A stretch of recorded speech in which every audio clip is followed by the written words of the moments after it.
Okay, so you want to read the first one? All right, I'm going to read the first contestant here, and this is what he wants us to say. Here is a comic that is sure to deliver the jokes.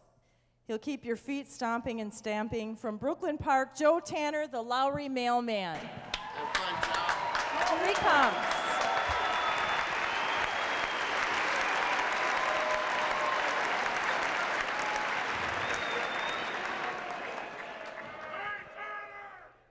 Thank you, folks. My name is Joe Tanner.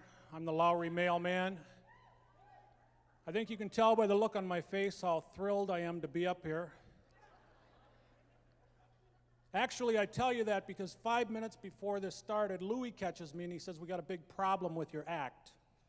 Well, what's that? What's your face? My face? Yeah. And it's like, okay, I'm no Louis Anderson, but this is the only mug I got. And he says, well, actually, it's not so much your face, it's your smile. What about it? You don't have one. So he says, you've got a really serious looking face, so what I want you to do is to go out there, let the crowd know you're not ticked off at the whole world, tell your jokes, and then smile. Why? Well, because then they'll like you. And he said, there's girls out there, and chicks dig guys in uniforms. Smile.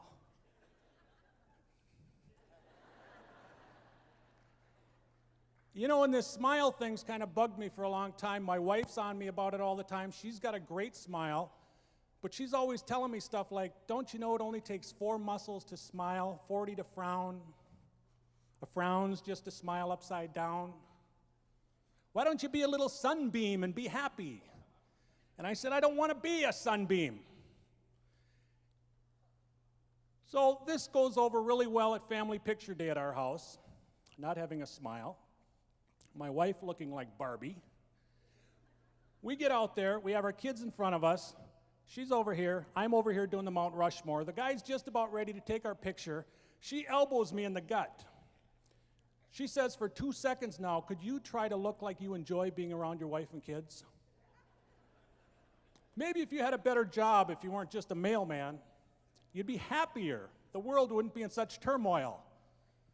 Great, that's a Kodak moment. So we get the proofs home. She puts them out on the table, and she's like, look, what? Your face. What about it? Well, it looks like you just smelt a burnt fart. A burnt fart. Okay, let's review this. I joined this Louis Anderson thing. He thinks I'm a crabby guy and I don't smile. My wife thinks I've got a cruddy job, I don't smile, and I like to smell burnt farts. I liked it better when she was thinking I was a sunbeam. And I've been teased all my life, too. I got teased when I was a kid because I had a fat head. I remember being on the playground at recess time. They had me surrounded. And they're yelling, you've got a fat head, you've got a fat head. And that was my teachers. When I was a kid, my mom used to get me ready for school. She'd get me dressed, give me something to eat, brush my teeth. The last thing she would do was take some stuff and she put it on the side of my head. So finally I asked her one day, Mom, what is that stuff you're putting in there? And she said, it's butter. Why are you putting butter on the side of my head? She said, I don't want to get a call from the school saying your head got stuck in a doorway. So in spite of all of this, I grew up, got married. My wife finds out that she's pregnant. So we go to Lamaze class. They give me a 6-page little book, and in that book, it's going to tell me everything that's going to happen in the delivery room. So the day comes, we get there. She's up in the stirrups. She's smiling. She's going to have that baby she's always wanted. I got my book. All of a sudden, the contractions start. And they're not real bad, but they hurt a little bit. I turned to page 2. What do you do when the contractions start and they hurt a little bit? And it said, do something soothing for your wife. Make her feel comfortable. Stroke her arm. Purr like a cat and blow in her ear.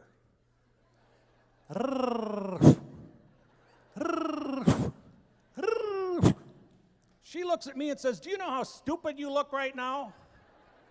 How stupid I look? She's in this trapeze thing. Her belly's up to here, and she looks like the Grand Canyon down there, and I'm the stupid-looking one? The contractions start even more. They're hurting now. Now Barbie's smile is left, And she's looking at me like she doesn't know what to do. So I turn to page 6. It's like, I don't know what to do here. All of a sudden, she starts looking like Lou Ferrigno turning into the Incredible Hulk. Ew. I turn to page 6 in the book, and it says, what to do when your wife starts looking like Lou Ferrigno turning into the Incredible Hulk. Do something to make your wife feel happy. So I leaned over, and I said, hey, Sunbeam, don't you know a frown's just a smile upside down? Muhammad Ali could not have hit me any harder.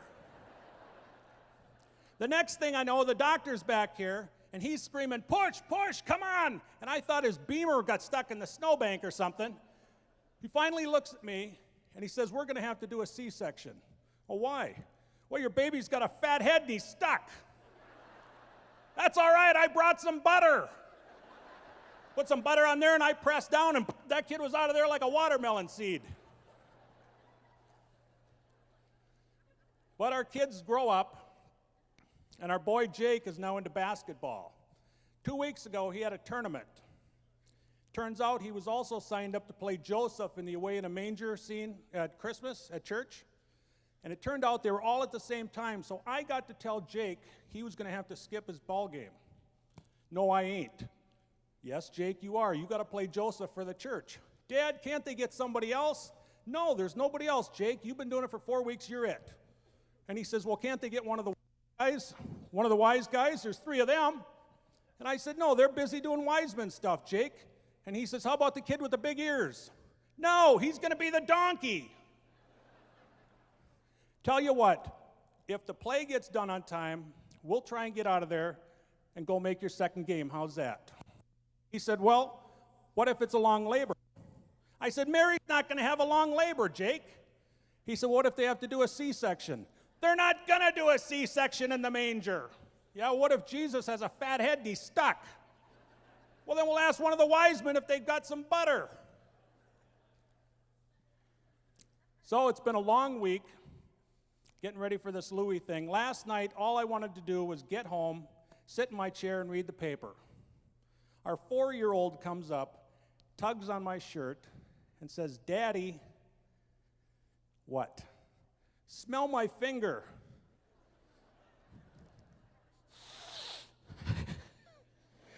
Joey, that was the worst thing I've ever smelled. What were you doing? He said it was in my butt. Yeah, it was. Go show it to Mom. I'm out of here, folks. Joe Tanner, Lowry Mailman. Thank you. Happy New Year, Northrop Auditorium.